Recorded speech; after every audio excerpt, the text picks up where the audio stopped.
Okay, hello students. Today we are starting chapter 17, and that is on vectors. So I know this is brand new for Margot.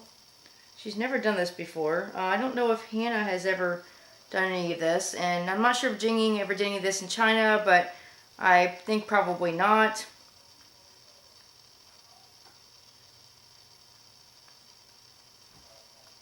This is an advanced topic. A lot of high schools don't even teach this. I teach it primarily because it is a DP topic. It's in Math SL and Math HL. It is not in Math Studies. You will not see vectors in Math Studies. Most students at Brisk will end up doing vectors in DP because they'll take center level or higher level. You will probably not see it in college, but there could be some applications of it in various things that you might see in either a physics course or your math course in college, or even your physics course in high school, where you may encounter some minor vector topics, and it's useful to have this background. So it's a useful topic to teach. Anyway, so vectors can represent a lot of different things. They have a starting point and an end point, like over here, this arrow. Vectors have, this is called the terminating point right here. And this first point, I'm trying to remember the name that the book uses, emanating point, but there's a different term. I'm trying to think of what it was. I'll tell y'all when I think of it. It's just not coming to me right now, so I'm having this brain fart thing. But anyway, your terminating point is the end point. In this book, it uses the starting point as emanating, so you can just stick with that for now, and I'll think of what it is, and I'll tell you. I'll probably refer to that starting point as the actual, the term that I'm trying to think of. I just can't think of it right now. But anyway, so that's the basics of a vector. You also need to know that vectors have some kind of numerical value along with direction. So really the difference between, say, a line segment and a vector is that a vector not only has some numerical value, it has a measure, has a length, but it also has it has direction as well. So that's a very important feature. Vectors can represent lots of things. Like, they typically represent some kind of weight, usually like mass. They can also represent speed. Very commonly they represent speed. They can represent some things in physics. I'm trying to think what various things. By the way, I forgot to mention speed. It's actually velocity. Velocity is actually speed with direction. So really a vector represents velocity, not speed. That's a physics. There's other things I can't think of right now. It says right there, acceleration, force. Force is a physics topic. Displacement is the actual movement from a position. So if I asked, when you're at school, how far are you displaced from your house? That represents how far are you located, the distance from your house that the school is. That would be displacement. How far are you located from a certain point? And then you have force. That's how much, I'm not a physics person, but how much, I'm sure you all know what force is, how much, weight something's putting on something. And acceleration is actually speed of speed. We'll talk about that. It's speed, how do I say this? The speed of speed, the rate of change of speed, that's what it is. Acceleration is the rate of change of speed. So how much, so if you're slowing down steadily, which I know usually if you're driving, say you're going 80 miles an hour, and you see a speed change sign, it changes from 80 to 60, you're going to start slowing down. Well, usually we kind of slam on the brakes. We don't usually slow down at a at a consistent rate. But if you did, let's say you were slowing down by 5 miles per hour every second or something, you're like really slowing down. So after, I said 80 to 60, so that's 20. So after 4 seconds, you would be slowed down a total of the 20 miles per hour that you needed to. That would be 5 miles per hour every second. So that would actually, just slowing down, though, that would be deceleration, not acceleration. Now, if you were accelerating, let's say the speed changed back to 80, you would accelerate, and so the rate of change of the speed, how much you're increasing every second or every minute, that's acceleration. So anyway, those are all things that represent vectors, and you're going to have various problems that deal with those. Vectors are a very real life thing. They also deal with a lot of navigation. Our unit project deals with navigation, and so you'll learn also how vectors relate to navigating.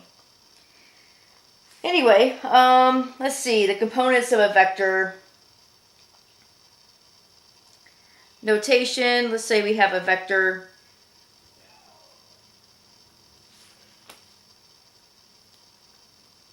OA. By the way, any vector that starts with O and ends with any other letter, we're going to call that the letter of the terminating point. So since A is the terminating point, we're going to call that vector A. Not O, but A. It's always going to be this terminating letter right here. So it's a bold A in the textbook, but if you're writing it on paper, obviously you can't write it bold without doing like over and over and over again, which is a pain. So you won't do that. You actually write the lowercase a with an arrow over it.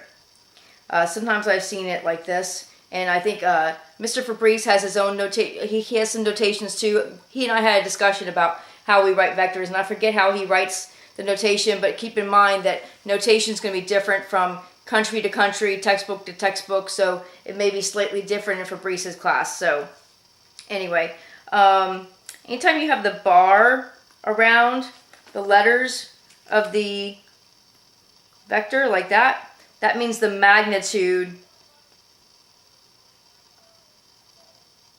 of the vector, which is really the length. So that's going to be the length of the vector. You're going to find the length of it. And there's actually a formula for that we'll talk about, not in this lesson, but we'll talk about that at some point. We're just talking about notation right now. Or in a textbook, it may be, the lowercase a bolded. So that would be, that would also stand for magnitude or length. Anytime you have the bars around it. Likewise, if you wrote it on paper, you would write it like that, with the bars around it. That means length. You're finding the length of it. So it says, if you see that, that means you're finding the length of it. Or if you see that, maybe it's because they're giving you the length of it. So that's really important. Let's see. Now, it's different when you have like a vector like AB.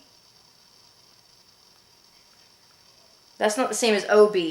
The letter O stands for the origin, so that's a vector that starts at the origin. So that's very different from AB. So vector AB is floating somewhere off, I like to say floating off into space somewhere. It's floating over somewhere on the coordinate plane, some random place. It might be like out here or something. AB might be out there or something. So whereas OA would start here, and it would go like say to A right here. It would go right there. So OA would start at the origin right there, and that's a very different type of vector. We'll talk more about that. Then vector AB would start kind of in outer space somewhere and end at some point be also somewhere in outer space. I call it a floating vector, and it kind of floats out there in outer space. But we'll talk more about that when we get to that point in the chapter. Anyway, that's we have just one example, and let me see, I have 2 minutes left. Let's see if I can get through this. It's pretty simple. I'm going to have a hard time doing it on this tablet because I don't have a ruler to show you exactly what to do, but I think y'all can figure it out. You have it's not common, actually DP, you don't ever draw scale diagrams, but I'll go with it. It's a useful skill to be able to draw a vector to scale, so anyway, we'll do that. Just a reminder of a bearing. You're going to draw your north, east, south, and west with the center point there. Hannah, I know bearings are probably new to you. Jinging, I think you learned bearings with me last year. Margot, you know about bearings. Bearings always start from this North Pole, and go clockwise. So if you have a vector that's a bearing of 75 degrees, you're going to start at the North Pole and you're going to go clockwise about whatever you think. You can use a protractor. Well, actually, you should use a protractor for this one. And you would measure like a 75-degree angle. This is 75. And then you would draw, you're starting at this origin, you would just draw a vector going, connecting the end of this angle and this point right here. And then that would, and you use your rule where it says scale 1 centimeter is equal to 10 meters per second. So it's doing 40 meters per second, so you would do 4 centimeters. I'm about to run out of space on this video, so I'm going to have to do a second video. I feel like I'm rushing, but anyway, I'll just piece the 2 videos together, or maybe not. I'll just do a second video. It's easier. But this is about done, so I really don't need to. I want to explain bearings a little more, so I'll go ahead and do that. If you understand this, you can go ahead and move on to the exercise. If you need to know more about bearings, I will do that on the next video. So I'll have that attached. And I'll also have the kitty cats for you, Hannah, as well. So anyway, alright, bye for now. I'll talk more about bearings. We'll do some more, although I guess that you probably understand, Hannah, but anyway, I'll do some more.